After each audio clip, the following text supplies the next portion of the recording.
Hello everyone, Leah here, and in today's video I'm going to share with you my best and most favorite art supplies of 2025, as well as a few of my regrets. It's been a couple years since I've done this, so let's just dive right in with my most used and favorite sketchbook brand of 2025, which are the Royal Talens Art Creation sketchbooks. I know that they're super popular amongst a lot of artists, and when I first tried it, I was like, well, what's so great about it? But then I tried it and I was like, I can see why these are great. And my reasoning for loving them is the fact that they have a nice, reasonable price. You can usually get them for around $12 to $15, depending on the art supply store. And the paper is a nice smooth cream texture that can take a lot of different materials. Like here I use watercolor markers and colored pencils. This here is a Derwent Inktense. These are markers again, and I even use some gouache, some ink, some line, um, uh, I'm drawing a blank on the name of type of pen I was using. Oh no. Anyways, the point is they can take quite a bit of different materials. I wouldn't say these are a watercolor, like watercolors are safe in here. You can use a minimal amount of water, but you can still do a little bit of everything in here. And because of its low price bracket, I feel this low pressure. Like I can create anything in here. It can be ugly, it can be pretty, it could be something that I'm doing to reduce anxiety that I have. It could just be me exploring ideas and textures.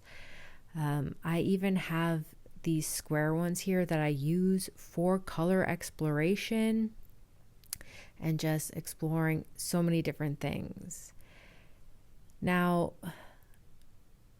I know that this is an easy sketchbook for me to get a hold of here in Canada, so it might not be the same for everyone everywhere. But yeah, I really love this sketchbook a lot. And these are my two favorite sizes. I do have one sketchbook though that I regret buying, and it's a Royal Talens, and it's this big one right here. See, here's the thing. Even though I love the paper in it and I love that I can paint with it and draw on it and do so many things, I discovered that I never reach for this gigantic one here. As you can see, it only has a few pages used, and I've tried painting in it. I've used my Inktense. I've explored a bunch of stuff, but it's just too big. I just don't enjoy using it. It's so heavy. I don't know. I don't gravitate it to it. However, this ginormous 9 by 12 from Faber-Castell. No, sorry, Fabriano. Jeez Louise. I got it back in 2024. And I used it for exploring like ideas and concepts. And then I used it for exploring colors and products because I liked the paper, but I wasn't too sure really how to use it. It's big, and I was just like, I don't know, man. Doing all these little studies in it just isn't working. But this summer, I decided to use it. It was a really big surface. I sat on my front porch and I just started to play around with my materials. I sat outside. I tested using acrylic gouache outside, and it still bothered my lungs. So I was like, "Whoop, nope, can't use that." But yeah, I just started to really enjoy this sketchbook. I enjoyed using my markers in it. I enjoyed using my Inktense. And I think the main difference between this ginormous one and the Art Creations one is just the texture of the paper. With it being so big and the fact that it lays flat, and I feel like I can just use whatever I want in it. I can use a lot of water in it and not really worry about buckling or anything like that. It just made it that little extra enjoyable. I enjoyed using this outside. And I still have quite a few pages to go, but yeah, I don't know what the difference is between the two, but I did enjoy that one more. As for watercolor sketchbooks, this here is a Hahnemühle, and I have really enjoyed using it. The only thing is that I started to create things and treat it like it's a precious sketchbook, and that's something that I find I do a lot with when it comes to watercolor sketchbooks. Like, I feel like everything in here needs to be beautiful, but I loved how it can take everything I was throwing at it, my watercolors, my gouache, and this is also a good time to mention the fact that these two tapes are so far my favorite tapes to use in watercolor sketchbooks, because look at this. I'm going to peel it off, and this tape has been on this sketchbook for quite some time. I just kind of left it there after putting the material down to make the pink background, and I can still peel it off and get a crisp line, and it doesn't rip the paper. So yeah, I only have a couple of pages left in this, and I've been really enjoying it. The sketchbook itself is, I believe, cellulose paper, like, so no cotton paper. This one here from Etcher is 100% cotton paper, and it's hot press instead of cold press. I first bought it at the beginning, in 2025. I really enjoyed using it, but then I started to treat it like it was precious, and then I stopped using it because I don't want to be precious in my sketchbooks. I want to be able to explore ideas and things like that. So once I was able to relax and actually just explore ideas, make ugly art, and just have fun, that's when I start to really enjoy it more. So yes, I find I enjoy sketchbooks more when I get to just be messy in them. And one of my favorite supplies that I really enjoyed using this year was my gouache. And I've tried a lot of brands this year. And of all the brands, I've enjoyed them all. They all have their pros and cons, I think. But of the brands that I have, the two that I gravitate towards the most are Holbein and Shinhan. Those two brands, I don't know what it is about them, but I just gravitate to them the most. It could also just be the colors that I have in them, but I have several, as you can see, and I do plan on eventually doing reviews of each brand I've tried, but I really just want to get comfortable with this material because it's still new to me. I want to find my artistic voice with it before I do that kind of thing, but I have way too many gouache colors, but these are the ones that I tend to grab the most, so I keep them in this little bucket here. But yeah, this has been by far my favorite painting material all year. I have also learned that if I store them upside down like this, I have less pigment separation for some reason, because there have been some instances, I don't know why I can't talk today. I am not stopping this recording and trying again. That they just flow better. Like, I get more out of it when I do it like this. Okay, and of my watercolors, these are the two sets that I've used the most this year. So my everyday palette, which has a mixture of all my brights and favorite colors, and then my Scottish Isles palette, where I have a curated set of colors that are nice and moody and stuff. So this is the Scottish Isles and the colors that are in it. Look how nice they are. Granulating, beautiful. If you're interested in knowing more about the type of watercolor palettes I have and the different looks of the paints that I have in general, I do have a swatching video where I swatched all of my sets, so I'll link to that. I just love having curated sets. It makes creating a lot more fun for me. Now, this here is Neocolor 2s, so they're the water soluble ones. I have both the Neocolor 1s and the 2s, but of them, I gravitate mostly to these ones here. I absolutely love using them for mark making within my sketchbooks, for doing color explorations in my Royal Talons. I don't know. I also like that they have more color options than the one, because you just have a wider range of colors. I don't have any of the new ones that came out this year for their 50th anniversary celebration, but when I want to sharpen them, oh yeah, I I use this sharpener. It used to put it in the biggest hole. That's just like my only tip that I have here for these guys, is that they don't fit in normal sharpeners. I've also been using a lot of colored pencils. Now, in this cup here, you're going to see some new ones. So the Derwent Drawing and the Derwent Inktense. Now, I've enjoyed them so far since I've had them, but they're new to me. Whereas the colors that I'm trying to find in this cup are the ones that I gravitated towards the most this year. And I know that because they are the teeny tiny ones, and they're getting smaller and smaller and smaller the more I use them. I know there's more, and I know I'm going to go searching for them in a few minutes, but these are the colors I really gravitated towards and the brands. So I have Holbein colored pencils, Luminance, and Prismacolor. Of the three, Prismacolor is by far the most affordable here in Canada for me. The other two are quite expensive, but I really enjoy the textures that I get from them, their coverage that I get as well, and just the color options within them.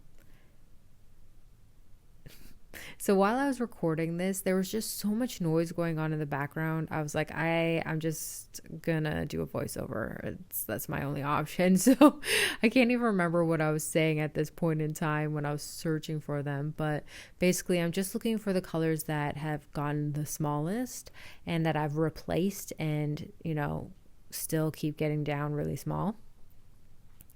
And as you can see, they are these ones right here. I mean, that's the easiest way to know if you've used something. And at this point, I'm going to switch over to just pencils, like what I'm using to sketch ideas or explore things. I had been using that HB pencil, but then I went and started using an Inktense pencil instead. So that way, instead of shading and doing things like that, I was able to water it down. And yeah, I used it for so many different things with all these different drawings. I found it far more enjoyable. Now, I do want to point out that this year, in 2025, I used markers almost every single day. And I have Tombow, Faber-Castell, Ecoline. I was doing a lot of shape exploration, color exploration. I spent a lot of time doing exercises to help with reducing anxiety, because I've been dealing with a lot of chronic health issues this year. And they were just the easiest supplies for me to use while sitting on the couch or laying in bed.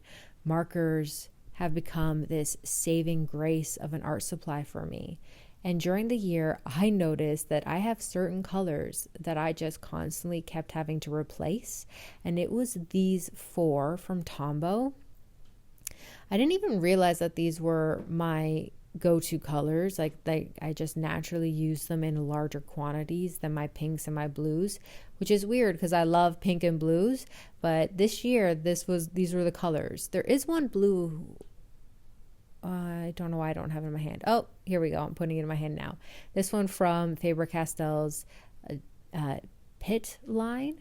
But these are the colors that I used the most out of everything. And you'll find that if you're having to rebuy colors or your pencils are getting really small, then those are your most used, most precious items that you have. Now, of my paint brushes, I did want to just quickly note that because I've been spending a lot of, I've been enjoying using that Catalyst like wedge brush thing, but because I've been spending a lot of time sitting on the couch or sitting outside, these water brushes I have used them far more than I've used any of my other paintbrushes this year. Now, I don't even know if Arteza still exists or if they still sell these. I've had them for years and they just sat unused in my studio, but this year I went and got them out and I've loved them so much. I do want to just show you some of my favorite shaped paintbrushes. Whenever I am using paint and I'm sitting at a desk or anything, I'm using square, like these flat ones, the square edges. I just prefer it. It feels more free. I can be looser with them versus more detail oriented. That doesn't mean I don't have some rounds or interesting shapes like this dagger brush here that lets me do some really interesting leaf text shapes and lines and things. And of my rounds, these are the two that I've been using. Now this one here is technically new to me, but I have been enjoying it because it holds so much water.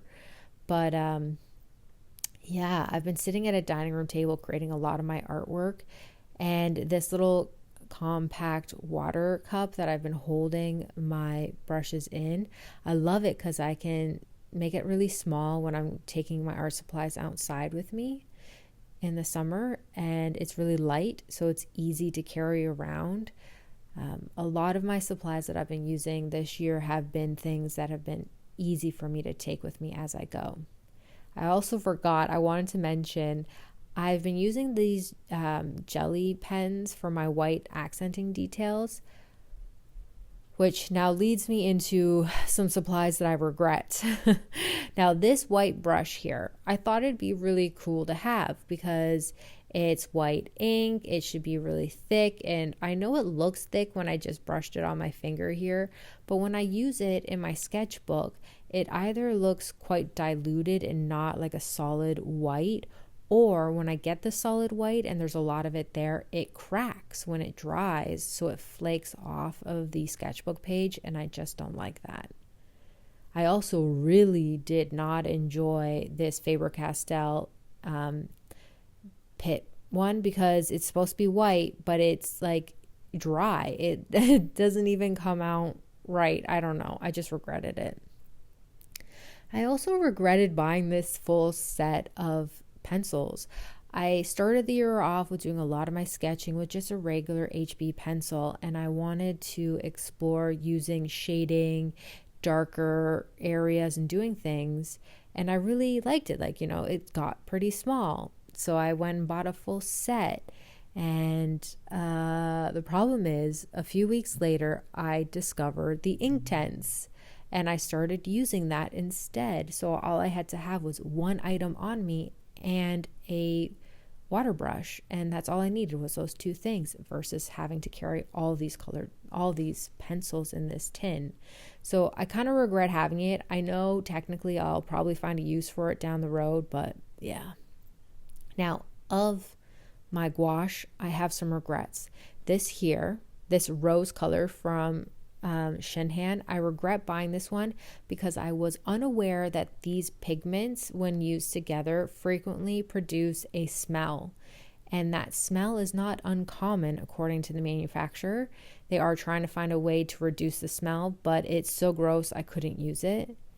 Now this bright red, I just didn't like this color. I tried to love it because it swatches nicely, but I do not like using it in paint. And then Daniel Smith, I love Daniel Smith watercolors, but when I use this pigment, just all the binder and stuff came out, it was not solid. It was like I got a bad batch, and it was super expensive, which made me regret buying it, but it's something that you also can't know until you use it. So it's kind of like just something I didn't like buying, and I just want to share that with you because there are just moments where you won't know until you know. Same thing with this book here. It's beautiful. It's full of so many amazing colors, and when I use it, I enjoy using it. But I bought it, I used it for about a month, and then it went on my shelf and I never touched it again. I'm sure in the future I will use it when I want to do something, but it was really hard to use this outside of a digital aspect because there are instances where you might not have the right color, so you need to mix it, and then you get stressful about mixing that color that you see in the swatch.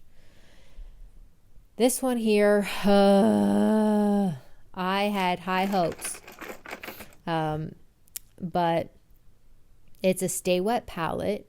It's supposed to keep everything, nice and juicy and moist. But it didn't. All my gouache dried, and I frequently would go in every few days and spritz it to keep it wet. But I would go in there, and 2 days later, and it'd be dry.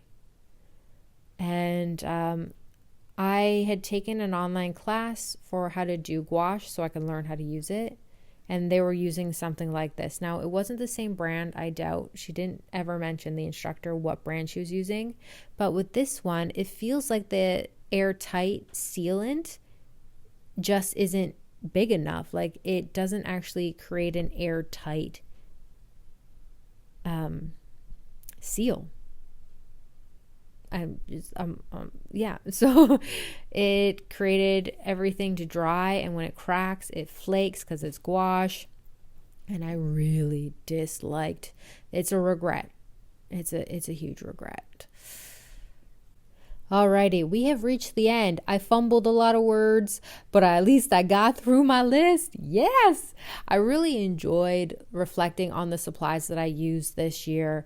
The last time I did it, I was a completely different artist using a lot of different supplies. I hope this inspires you to look back on the things that you enjoyed to use, and maybe even inspire you to use some supplies that you haven't touched this year. If you have any comments or questions, please let me know in the comment section below.